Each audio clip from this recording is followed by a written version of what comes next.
Manipulation is the act of influencing or controlling someone in a deceptive, unfair, or self-serving way. At its core, manipulation distorts truth, exploits trust, and undermines genuine freedom of choice. Within the context of Christianity, manipulation is a significant concern because the Bible calls believers to live in truth, love, and integrity, not in hidden agendas or coercion. The nature of manipulation. Manipulation thrives on deception. It often appears subtle: flattery used to gain favors, guilt pressed to force compliance, or half-truths presented to control outcomes. Unlike healthy persuasion, which appeals to reason and respect for the other person's freedom, manipulation works through pressure, fear, or trickery. The manipulator's goal is usually self-centered, achieving power, control, or personal gain at another's expense. In the Bible, manipulation is often associated with false prophets, deceitful rulers, and even the schemes of Satan himself. For instance, in Genesis 3, the serpent manipulates Eve by twisting God's words, planting doubt, and appealing to her desires.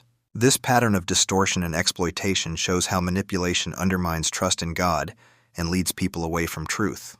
Manipulators withhold information, twist motives, or pressure others into compliance.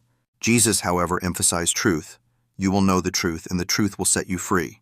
John 8:32. Freedom and truth are at the heart of the Christian message, which means that manipulation has no rightful place in authentic Christian relationships or leadership.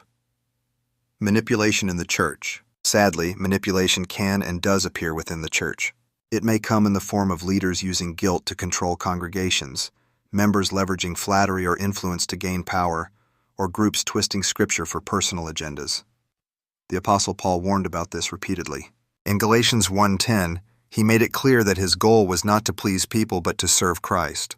Leaders are called to shepherd with humility, not to dominate or manipulate. 1 Peter 5:2-3. When manipulation takes root in Christian communities, it creates environments of fear, mistrust, and spiritual abuse. Believers are called instead to speak the truth in love. Ephesians 4:15. Building each other up rather than tearing one another down. Healthy Christian leadership emphasizes service, honesty, and mutual respect. Manipulation and Christianity are fundamentally opposed.